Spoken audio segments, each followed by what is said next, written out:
Hi, this is Jonathan Rosenhead, Jerusalem psychotherapist. This week's Torah and Psychology post, Parshas Pekudei, is going to discuss boundaries. At the end of this week's Parsha, we read that Moshe was not allowed to go inside the Ohel Moed. But Rashi points out a contradiction and says that in a previous pasuk we read that Moshe did go inside the Ohel Moed.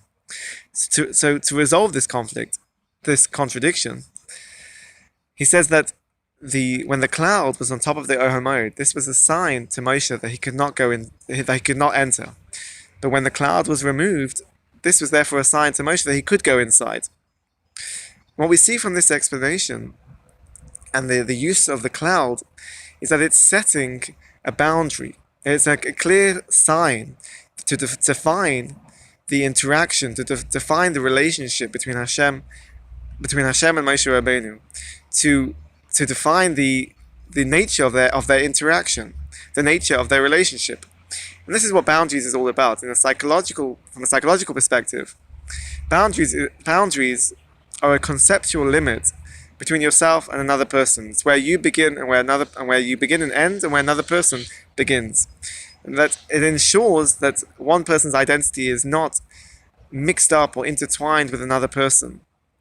And in the research, in psychological research, there's many different ways of defining what a boundary is, or different categorizations of boundaries. They can be referred to as being rigid or flexible, or can be open or closed. And these boundaries basically determine how much you let in or how much you let out. And boundaries can appear in a number of different contexts. It can be in a family, with a husband and wife, with children, between siblings as well, or it could be outside of the family, with your neighbors, with your community, or in work, with your boss, or with your colleagues. Boundaries is an important component of the interactions that we have with other people around us.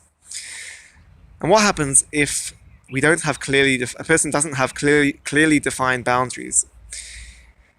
They can find themselves being taken advantage of, or they might take on too much responsibility, more than they want to.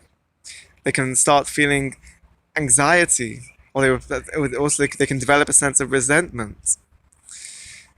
And at the most extreme case, perhaps, is if someone's boundaries are so unclear or so flexible, they might lose all sense of self, as their own identity is shaped and influenced by the interaction and the relationships they have with other people. They don't actually have any self-identity which they've created for themselves.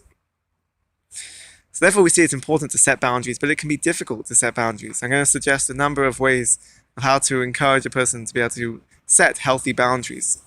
First of all, as we said, boundaries is the role of boundaries is to define yourself, to define your own identity.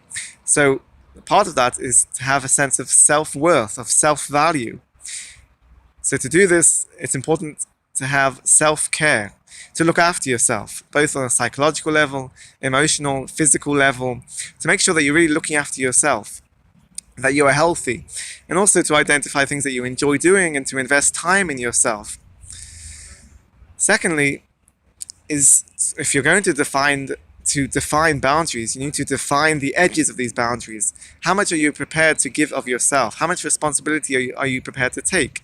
When you are doing something, are you able to know when to say that's enough, to stop? And also from an internal perspective, to not allow your emotion to determine and to control your actions. There should be a level of cognitive processing, of logical understanding of a situation, rather than emotional impulse. And finally, to set goals, as I said, it's difficult. It can take time. So you need to practice. Practice being assertive. Start with something small. Start in environments where you feel more comfortable, and gradually to practice this muscle of assertiveness in order to define and set healthy goals, healthy boundaries. Have a great Shabbos and keep well.